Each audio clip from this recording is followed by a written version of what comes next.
message from Anonymous 41.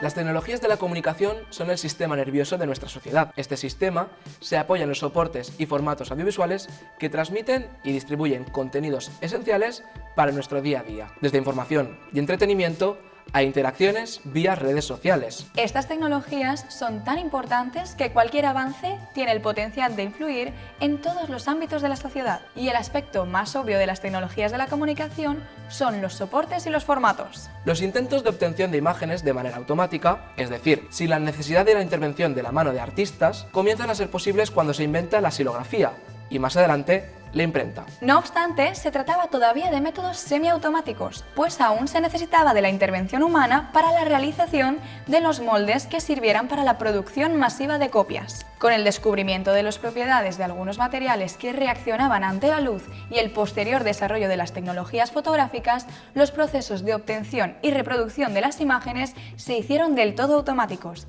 y se situaron en el vértice del desarrollo industrial y cultural contemporáneo.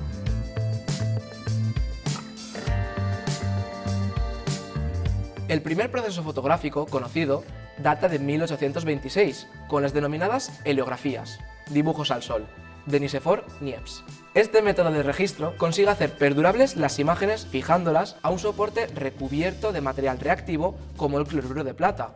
Tras una exposición de 8 horas y un tratamiento posterior con ácido nítrico y betún de Judea, se obtiene la imagen positiva de la escena. El perfeccionamiento del registro fotoquímico de la imagen en los años siguientes con los daguerrotipos contribuye a la popularización de la fotografía entre la burguesía de todo el mundo. Pese a ello, imágenes como esta del presidente Lincoln requieren de un proceso de toma y revelado exigente que solo estudios profesionales pueden ofrecer. Esta dependencia de los profesionales técnicos comienza a cambiar en 1888, cuando George Eastman construye la primera cámara portátil con película de rollo, cámara Kodak número 1.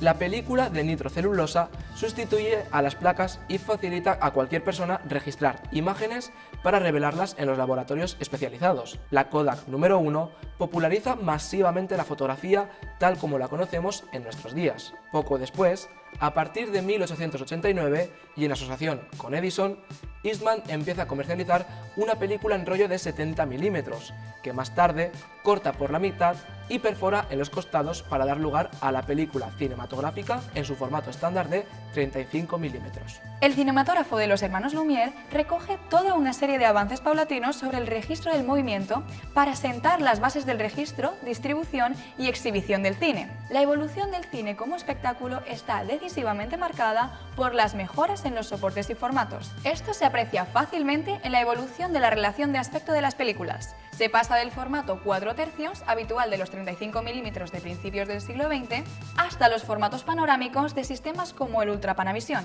de 70 milímetros o al 16/9, propio del vídeo de alta definición de la actualidad. La digitalización de la imagen en movimiento revoluciona las maneras de trabajar los contenidos audiovisuales y su distribución hasta nuestros días.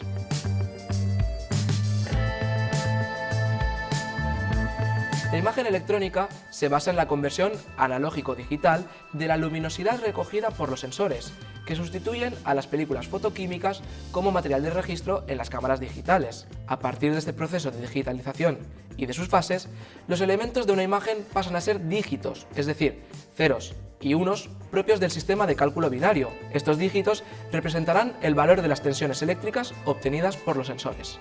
En lo relativo a la producción, los avances en soportes y formatos digitales desde los 80 hasta nuestros días permiten usos extensivos de efectos digitales y de imágenes generadas por ordenador. Un dato: en el año 2015, solo el 21% de los largometrajes emplearon película fotoquímica para sus rodajes. Por su parte, el auge del mercado audiovisual doméstico no se puede entender sin la consolidación de sistemas como el VHS en los años 80 o el formato MP4 desde los primeros años 2000. Desde 2005, el formato estándar de exhibición DCP, Digital Cinema Package, sustituye definitivamente a las bobinas en las salas de cine de todo el mundo.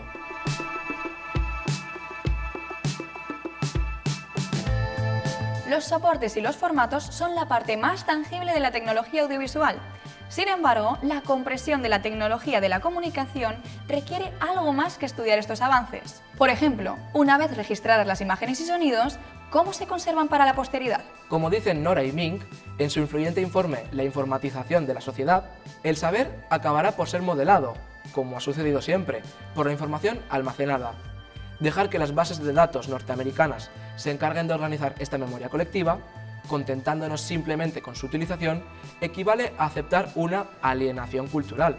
Por eso, y a pesar de la irrupción de lo digital, la concienciación sobre nuestro patrimonio audiovisual físico es imprescindible. Gracias a las iniciativas y el trabajo constante de organismos públicos como la Biblioteca Nacional, Filmoteca Española o Filmoteca Valenciana, que son miembros de la Federación Internacional de Archivos Fílmicos, y a museos como el Museo del Cinema en Girona.